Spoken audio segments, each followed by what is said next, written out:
talk about consistency and about you continuing to drop projects moving forward. I do hear you have something in the works for the top of 2023. Do you want to talk about that? Definitely. I got a project that I've been holding on to and I've been working on for the past few years, because the thing about I'm a slow cooker. I'm not really into cooking fast because it don't taste good when it cook fast to me, you know what I mean?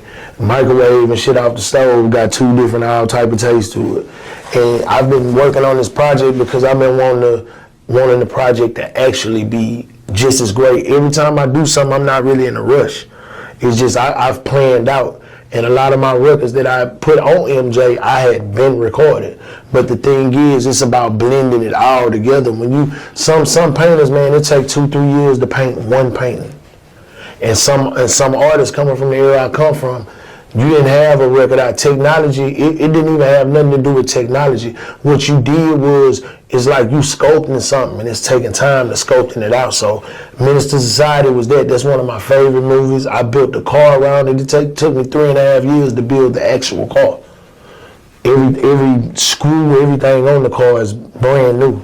And I built it based off my project, you know what I mean? Menace To Society, where all I really did was I took the soundtrack of the movie and redid everything that was on the soundtrack with everyone that was on the soundtrack. That's dope. Okay. Yeah, and I actually came from the movie narrating. We do have a lot of up-and-coming artists that are going to be watching the interview, and I'm pretty sure a lot of them are Houston-based, and they probably watched you from the early 2000s up until now.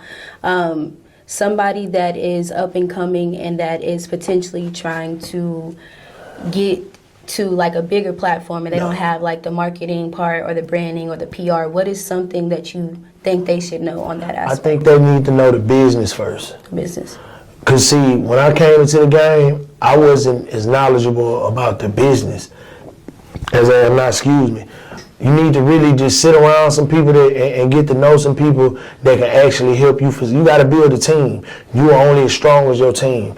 And I tell a lot of people, when you watch sports, it has coaches, head coaches, general managers, trainers. They got all that for a reason. That's the only way a team gonna function. When you in this business, it's costly. It ain't cheap to do this shit now. But I think a lot of people focus on being looking like the rapper, that actually having their business together like a investing rapper. in it. You know, if you can't wait on no sugar daddy. And I tell niggas that all the time. Don't wait on no sugar daddy to invest in you. Get out there, bust your ass. It's your craft.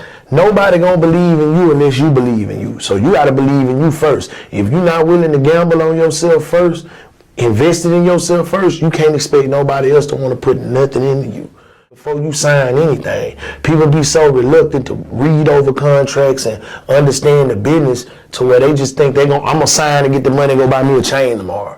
And that's all, and then shit is over with, and then it's like, man, they fucked over me, man, I'm fucked. They fucked over me, my shit ain't now. You fucked over yourself because you didn't go through the proper channels of how to understand the business. Before you get into this business, understand the business. And that's the best thing. I don't think that's some game they're gonna try to sell.